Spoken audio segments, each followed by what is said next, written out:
4, 3, 2, 1.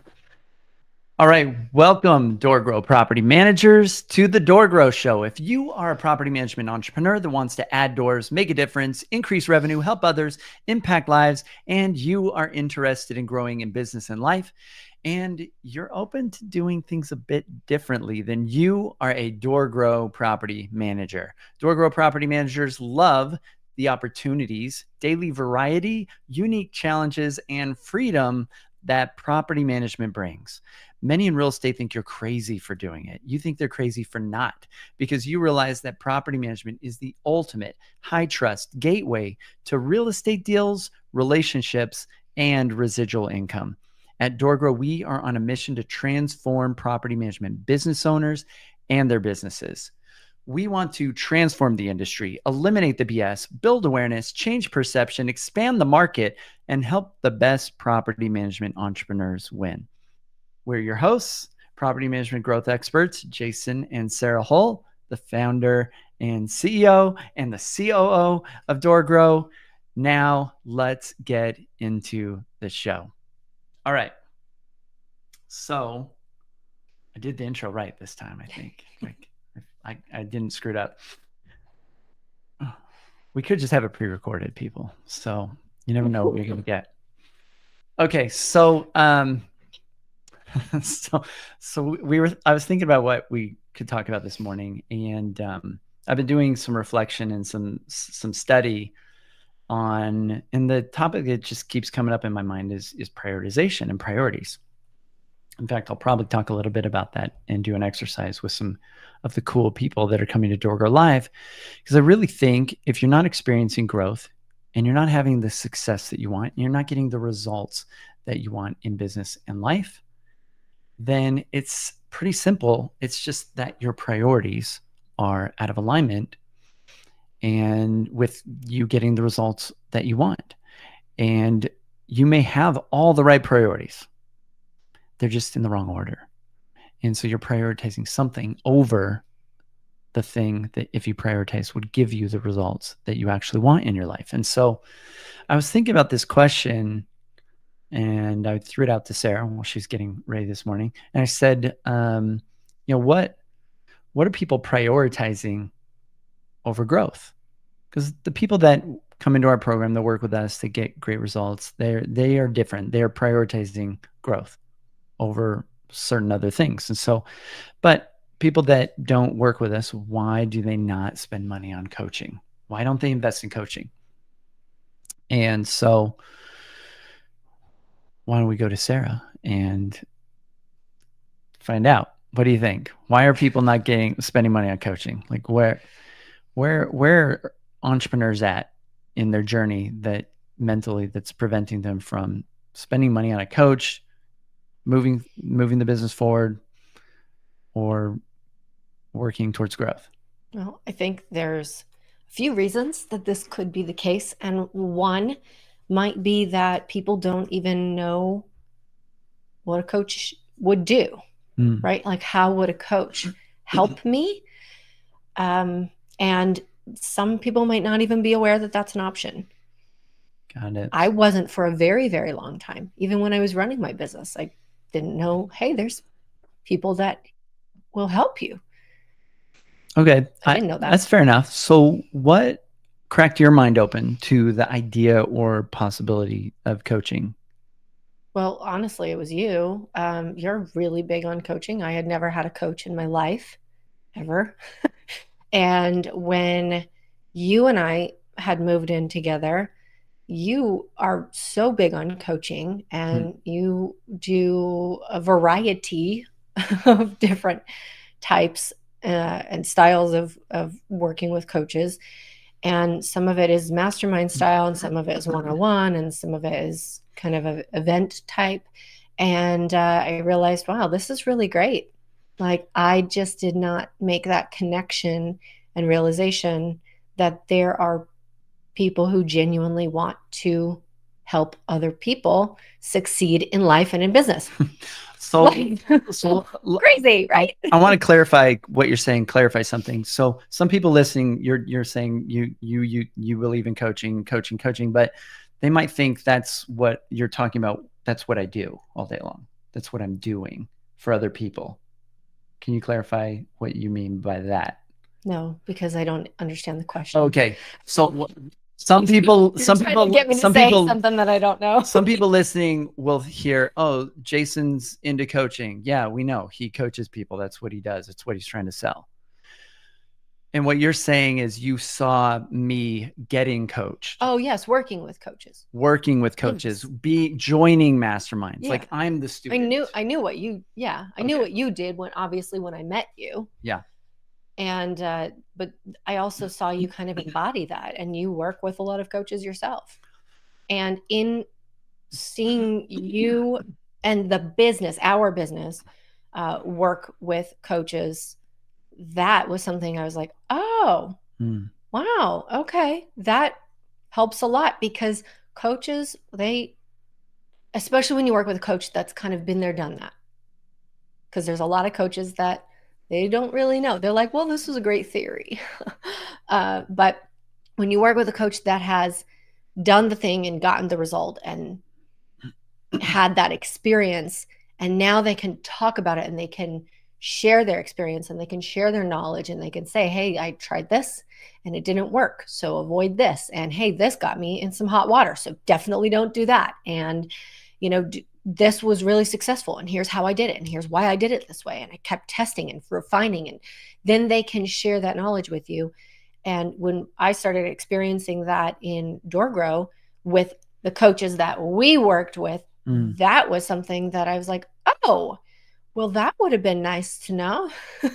And Sarah learns super fast. Like I've always been super impressed by how quick you adopt new information or new ideas. Like most people have, I think it takes a while for people to kind of, absorb certain things, but some things you're just like, yeah. And you're like, let's do coaching. And we've tried lots of different coaches out together, like some not good. Yeah, some are not good. Right. It's like some were a colossal waste of money. Some really good.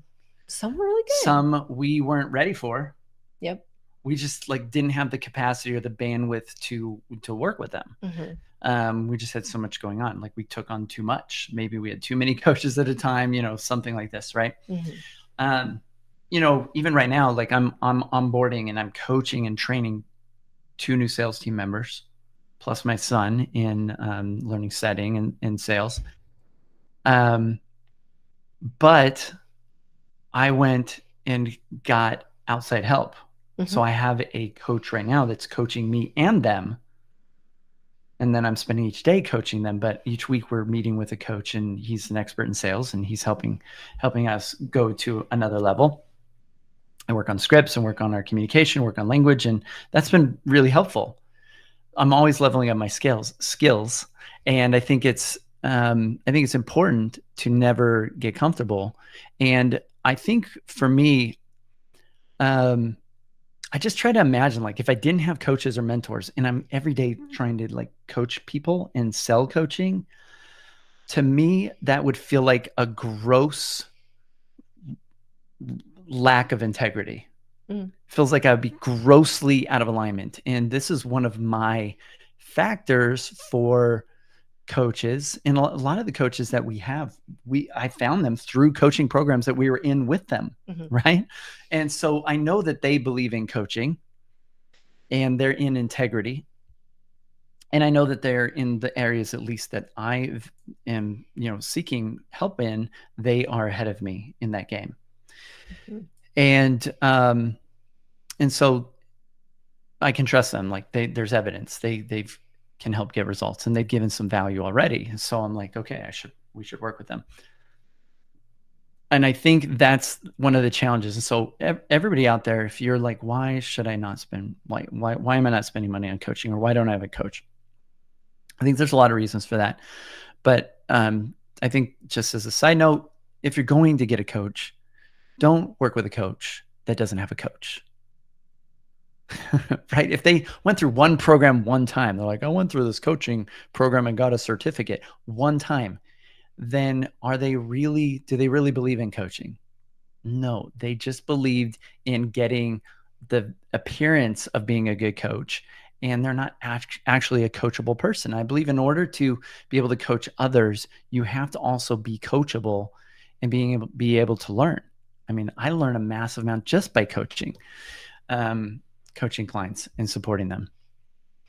And so let's get into what people maybe are prioritizing instead of growth if they're not growing. Because some people are listening to this and they're like, well, I've been stuck at the same number of doors I've been at for like 2-3 years. So what priority might be off, or what are they prioritizing that's different than that? What might be off? What are some of the things they're prioritizing? I think one of the big things is this need to control everything. And I understand because I am a control freak. I get it. So, and for a long, long time, I had always said, if you want something done right, you have to do it yourself. So why would I ask somebody else to do this thing? And then I'm just going to have to go check and see if they did it the right way.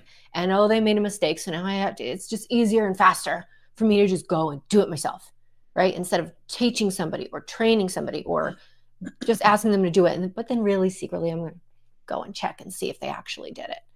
So delegation for me was very hard for a very long time because I am very detail oriented and very OCD and very organized. And I'm very particular in how things get done. So I believe there's a right way and a wrong way to do just about every task that there is. Yeah, that's very, very INTJ thinking of you. So, but I'm not incorrect. Most of the time you're not, right? And so if you want it done right, you do it yourself. Is that true? Sometimes, right? Like there's a lot of situations where that's true. There's going to, though, the challenge is, could it be possible that if somebody else did it, it could be done better than you? Right. That could be true too. And so I think the power in getting a coach is you start to recognize where you might have gaps. And the ultimate evidence is our results. If we're not getting the results that we want, then maybe we're not the person that should be doing that thing because we're not getting the results and we're doing it. So it's us, right? But yeah, I think that's a belief that a lot of people have in the beginning. I want it done right. And I think a lot of times we hold on to things simply because we want it done right means done according to my set of values. There's lots of different ways to do something, and the outcome could be similar or could work or could be positive, but we have certain values that we want it done in a certain way to be the right way. The right way. Yes. And INTJs very much feel there's a right way and a wrong way for everything. The challenge is a lot of times, if we're super rigid in believing we always have the right way, we can't see around corners. There's certain personality types, though, that can see a lot more opportunity and a lot more variety of options. And they usually can crack those strong J's brains open that are judging to some new ideas and new possibilities. And eventually they'll adopt those, right?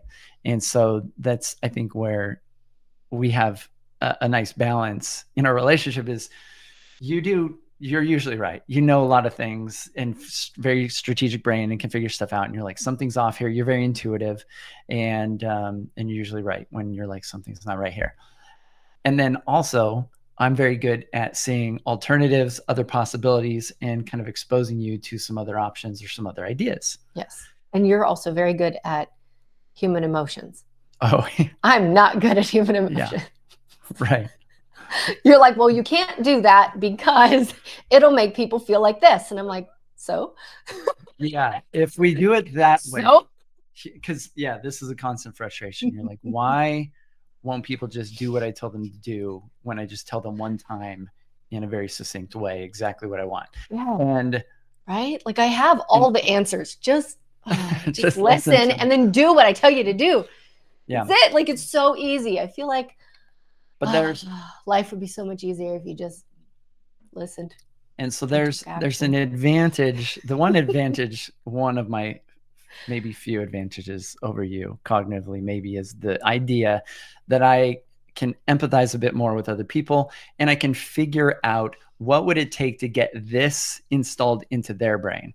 What would make this digestible for them? What would make this palatable? What would make them able to adopt or absorb this idea, or to remember this idea, or for this to work? And you're like, just tell them, because I can just tell you and you get it. Yeah. And you'll get annoyed if I start to explain and use analogies. Like, no, I got it. Yeah. Like, give me the thing that I need. Those things are very effective I got it. other people. And now I'm going to go and do it. And that's how I work. Yeah. So, and I think other people work like that too, but sometimes they don't. And it's crazy to me. Crazy. So we balance each other out really well. So I think one of the things that people prioritize over growth sometimes is that self-struggle. Like there's people that value doing it themselves. Like even as a little kid, my daughter Maddie, I would try to tie her shoelaces and she didn't even know how to do it. And she would say, no, I do it. Like she wouldn't let me do it. Hey, Maddie. Maddie edits our podcast, so she'll see this. She wanted to do it. And I'd be like, okay. And she's just sitting there struggling. But she was determined, and eventually she figured it out. And eventually she might be frustrated enough to allow me to help her, right? And sometimes we have to allow people to struggle. But a lot of times we're self-struggling and it's self-imposed, and we're not having success in our business, or success in growth, or adding doors, or making more money, or retaining clients, or whatever it might be. And we're so stuck on this idea of self-struggle, which is DIY, right? I'm going to do it myself. I will. And I've been this guy. I'll watch YouTube videos. I'll read books. I will figure it all out on my own. I'm smart enough. I can do this. And what I want to say to everybody listening, that's you. You're right. You're totally right. You are smart enough to figure everything out eventually. It's just going to take you probably a decade longer than somebody that goes and gets coaching or gets helped. Like it just, and I've done that. I've spent like a decade doing stupid stuff. I'm in my 40s. I've spent at least a decade doing some things and struggling with some things before I got help with it. And the amount of time somebody that already has succeeded at this or knows what works can collapse for you in the experimentation, in the struggles, in the financial risks, in the time wasting is pretty significant, like dramatically significant. I've had mentors that I have one mentor, I paid him $3,000 a month, and it was the biggest expense ever. Like I signed up for this coach, and I immediately was like, in a short period of time, was making $30,000 more a month. That's a pretty decent return, right? And I would have been stupid to not have done that, but it was a calculated risk. At the time, I was in kind of a dysfunctional marriage, and my wife at the time cried when I told her I was spending $3,000 a month. And we've spent a lot more than $3,000 a month on some of our coaches, mentors. And at the time, $3,000 was a lot, and it was scary. Oh yeah. Right? Like that was that was my first dive into level high ticket coaching. Yes. Like working with a coach. Yes. And I think the other thing to point out too about working with someone else is that it's not always about, well, I must be bootstrapped. I must do it myself. I'm going to figure it out. I'm going to do it all. I don't need any help. Sometimes it's not even that. Sometimes you just think things are really good. Because we hear that sometimes, not all the time, but sometimes like, oh, things are pretty good in the business, but you don't know what you don't know. Yeah. Like they're comfortable. That could be another reason that they're oh, go ahead. You weren't done. I wasn't done. I can tell by your face. Go ahead. He was about to get kicked under the table, guys. So like I was in a sentence. But so sometimes you just don't know what you don't know. And you think, well, if things keep going the way that they are right now, that's okay. Like maybe it's not my dream situation, but I'm also not really hating my day to day, and I'm not in this massive struggle. So I'm like, things are okay. So do I actually need help? And do I need to reach out and work with someone? And a lot of times, even if you think things are pretty good and maybe I don't need help, and you're right, you maybe don't need help, but perhaps you just need help to see what else is possible for you. I think, and they may not need help. They may not need it. But if you're smart and you have big goals and you want to move forward quicker, then maybe you would want it, right? you would desire it instead of feel like this needy energy, like, I need this. And nobody, I think that's sometimes that what limits us is we don't want to feel like we need something. We don't want to admit we need something because it's kind of a gross energy to be needy or to need something. And we don't want to feel, it almost feels victim-y to some people. And so they want, I think when we have goals and we know what we want and we see that other people can help us, it becomes a little bit more natural for us to be able to do that. And I also think this is another gripe I have with our lovely education system is that in school, you are taught, do it on your own. Oh, yeah. Don't look at other people's. Don't cheat. Don't ask your neighbor. If you're stuck, you pretty much ask the teacher, refer back to your lesson, and figure it out.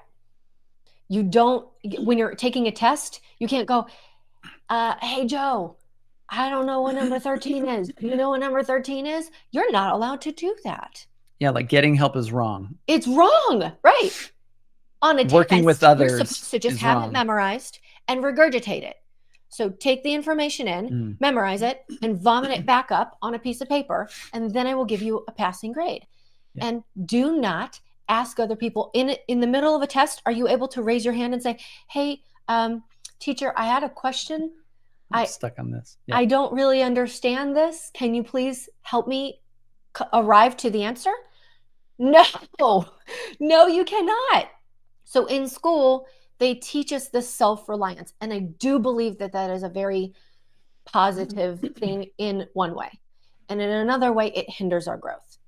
Because in business, you should rely on other people. I think so that you can get better results and go farther faster. I think and we don't think we're allowed to do that, right? Like, because we were taught. Yeah. No, that's wrong.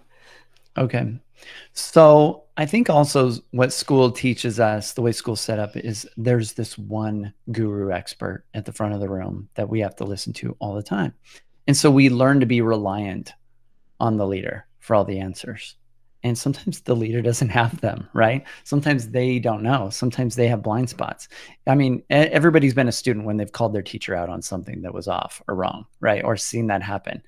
And they lose that credibility. And teachers just usually don't tolerate that very well. They don't like being seen as having flawed thinking, or having a wrong idea or being wrong. And so there's this sort of authoritarianism that's like involved in school as well. It's like, trust the authority, trust the leader, be this blind, dumb beast and let them lead you around, right? And this, like the Bible and Book of Revelations talks about the mark of the beast in the hand and the forehead. And maybe it's just your thoughts and your labor just being controlled by outside unearned authority. And people should earn their authority, right? I work with coaches because they've earned authority. Not because they just told me, like somebody like put a gun to my head or forced me, or I was in a school system and they said I had to do it this way.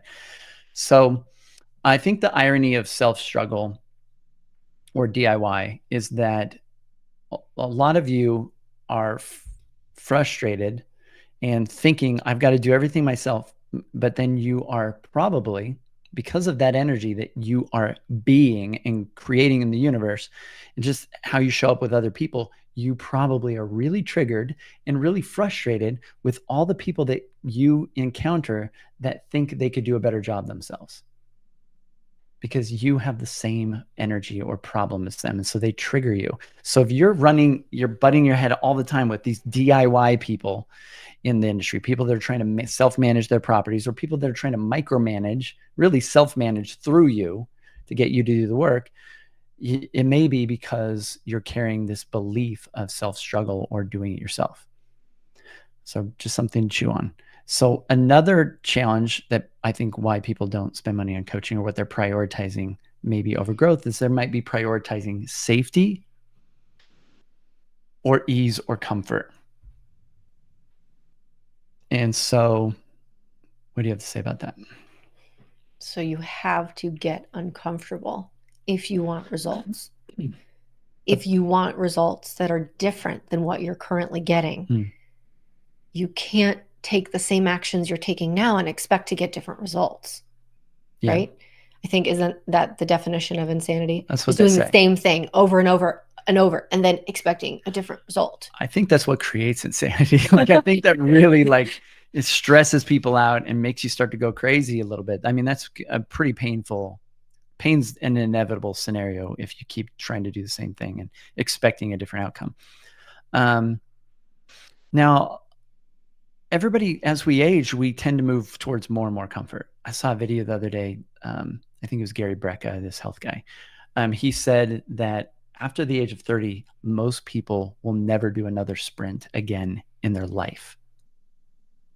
Well, I don't want to sprint. If I'm sprinting, y'all better follow me, because Right. something is That's wrong. what people are saying. Like, they're like, yeah, I don't want to. That's uncomfortable. I don't want to be cold. It's I bad don't for your want to be joints. too hot. I don't want, so they like, comfort is, he like described as, is what leads us towards death. Ultimately, you know, where we want to be comfortable, we don't go work out at the gym.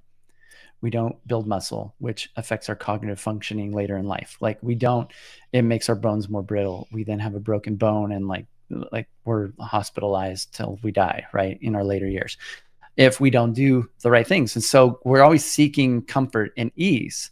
And I think when we're always seeking comfort and ease, we shift the weight towards others. We become what I would kind of phrase as a victim or a blamer. We start to we're a victim. We blame other people. We're complaining about our circumstances constantly, right? And instead of doing work or taking action or doing the things that are uncomfortable. And I think there's this Stoic phrase that from, I don't know, one of the cool guys that is involved in Stoicism or whatever. But the idea is hard choices, easy life. Easy choices, hard life. And a lot of people, I think, could go, yeah, that's true. I've seen some people make some easy choices towards comfort, choices towards ease, and their life's pretty difficult because they've avoided doing the hard, uncomfortable things, having the hard, uncomfortable conversations with people they should have, working hard to get the outcomes and a life of greater ease and comfort, right? And so I think if you prioritize ease and comfort over growth, what's going to happen? Not much. Well, you're not going to grow, right? Because growth Not isn't much. necessarily about ease and comfort, right? And so, I mean, even in nature, if we take a fruit tree or a bush that produces some sort of, fruit, whatever, and if we cut that tree and trim it, it will then yield a bigger result. And sometimes if it's overgrown, it can't even produce fruit very effectively because it's too busy feeding everything else, all the branches, leaves. So trimming it allows it to produce more fruit. And we're similar in that we need some friction and some intentional discomfort in our life and action in order to produce or bear fruit, in order to get the things that we want in life. Having uncomfortable conversations creates greater peace in our relationships. Being willing to take action in our business allows us to have more revenue financially and to be able to take care of our team and ourselves better.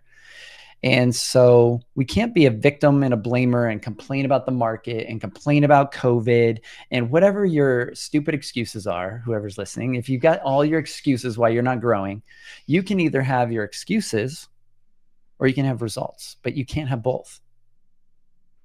So which one would you rather choose, right? And there's a lot of people that would rather choose their excuses because it allows them to not do anything. It allows them, well, the market's tough, so I just might as well not do anything. Yeah, right now, real estate agents, some are like, well, real estate market's tough. Can't get deals, right? And then there's people that are still closing a bunch of deals and making plenty of money. And so our beliefs and our mindset and how we prioritize things shifts things. And so are you prioritizing ease and comfort? Sometimes it's not even about our own ease and comfort. Well, maybe it is, but sometimes, we're not. Sometimes people want to join a coaching program because their spouse doesn't want to spend the money. Or their business partner doesn't want the business to grow. We see that, like they're an operator personality type. They're not really focused on growth. And they're like, no, we have good, stable residual income. Like, why rock the boat? And I'm getting, at 50% of the revenue or whatever I've seen. And they're like, why change anything? Don't disrupt my comfort here. And the other person's like, let's have more daughters. Let's go crazy. I'm a visionary, and the operator personality type's like, yeah, but that would make my life worse.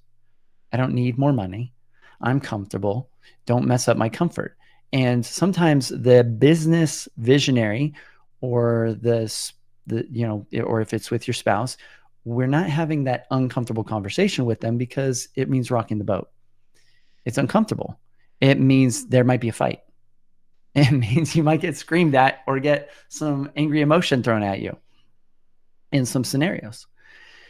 And so I think it's really important to connect with deep down, like, what do we really want and what really should we be doing that we just know is right for us, and being willing to step into that discomfort. I mean, I made some very uncomfortable choices in my day in order to get to where I'm at now.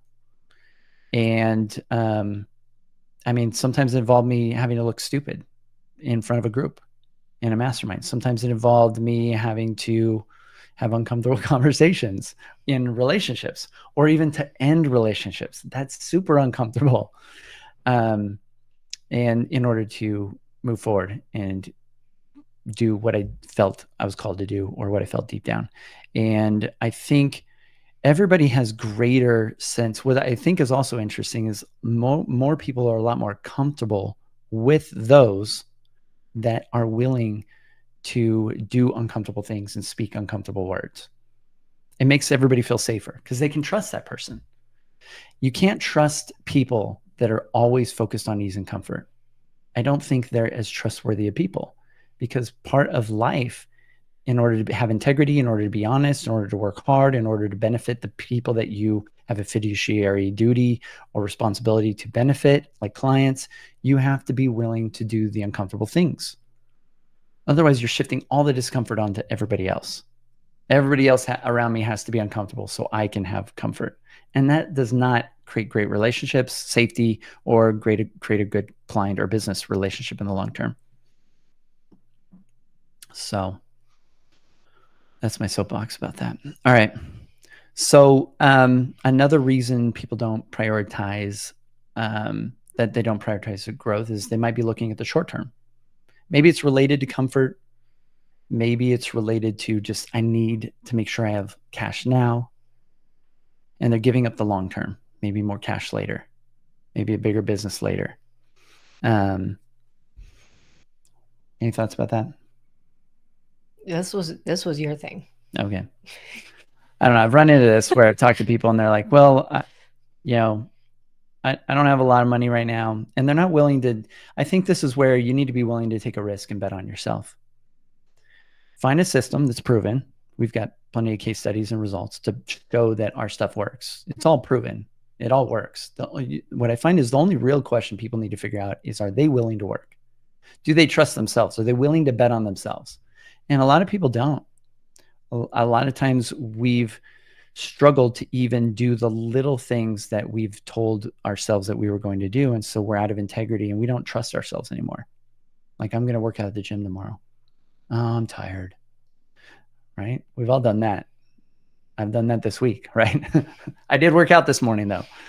But we've done that. We've all done that. And so it's making these little movements of taking action towards our own integrity. Like, I'm going to do this, and then I do it.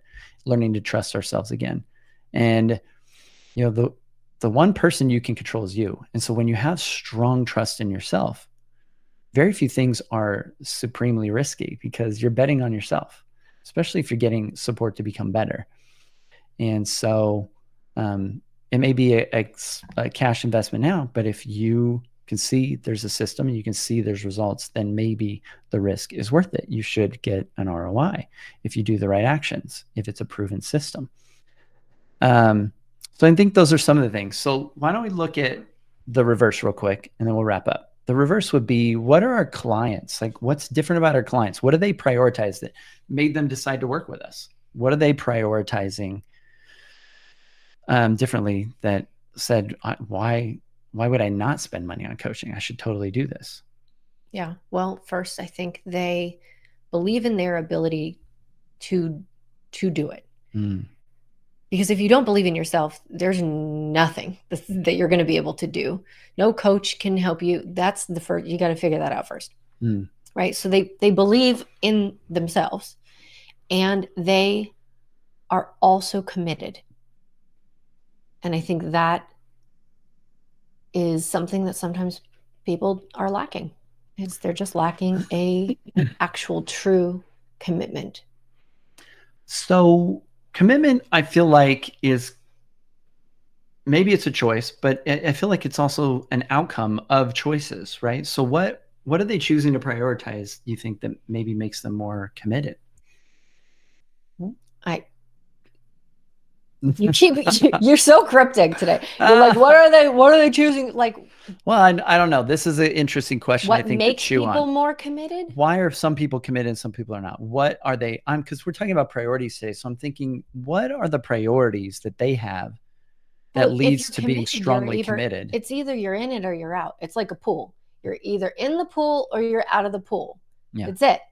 You're either wet or you're dry. That's it. There's none of this, like, you can't, like, well, I've got a toe in the pool. Like, it doesn't work. It doesn't work in business. And if you're finding that, well, like, I kind of have my foot in the pool a little bit, but I'm going to pull it out if I have to pull it out, that business will forever be hard. You have to either go all the way in or go all the way out.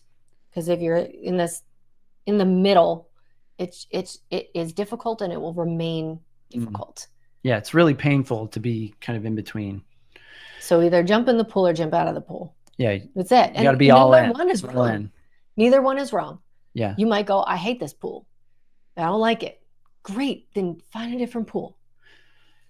So in chewing on this, I think in looking at myself, when I'm fully committed to something, it's because I have prioritized the outcome. The outcome is clear enough and important enough and motivating enough that I will do whatever it takes to get that outcome. I mean, that's when I'm fully committed to something. I'll do whatever it takes to get that outcome because I know what I want. And maybe that's one of the things is our clients know what they want. Like they know that there's outcomes that they want. You mentioned they believe in their ability to do it, to learn, to take action. And so they are 100% committed. If you're committed to something and you don't know how to do it, you'll figure it out because you'll do whatever it takes. You will struggle. You'll go through trial and error. You'll fail. You'll make mistakes. And I think that's another thing is our clients believe in themselves enough to be willing to make mistakes. Whereas some people prioritize not looking bad or not making mistakes. And so they don't take the action. They like, I need it all to be perfect and to know how to do everything before I do it because I don't want to be embarrassed or look stupid. And so I think some of our most successful clients are willing to just try stuff. They're just willing to do it. They don't have this need that they have to look so smart or whatever. And sometimes those people struggle the most, right? They're like, sometimes they are super smart, but they have to look good and look smart all the time. So I think in short, our clients prioritize growth. They prioritize learning. They prioritize taking risks, experimenting, and this is why they are able to move forward. So hopefully this episode helps you kind of reassess some of your own priorities. Like if you're not getting the results, make a list of what your priorities are and figure out like, what am I prioritizing currently that's leading to my current results? Because if you can't see that, then you can't change it. And as soon as you can see it and you shift your priorities, well, I need to start prioritizing this. Maybe you need to start prioritizing action. Maybe you need to start prioritizing your health more. Maybe you need to start prioritizing learning more, whatever it is, in order to get the outcomes that you want. But if you're not getting the outcomes you want, your priorities are off. And hopefully this is an opportunity and an invitation for you to introspectively figure that out. And I hope that was beneficial. Anything else you want to add? I don't think so. All right. She's giving me the kick under the desk, which means wrap it up. I got stuff to do. All right. So if you're struggling with any of this and you want some help getting clarity, figuring out your priorities, figuring out what you need to do in order to grow, you have a blind spot, you can't see it, like you need some external perspective. We all have problems we can't see. And if you're not getting the results, based on results do not lie. You lack some knowledge, you lack some insight. And so reach out to us at DoorGrow. one of our growth consultants can help you figure this out, help you figure out where you might be stuck, what you need to get to the next level. And you probably have some garbage or junk beliefs that are preventing you from being able to take things to the next level. And once those are out of the way, you're golden, right? So until next time, to our mutual growth, bye everyone.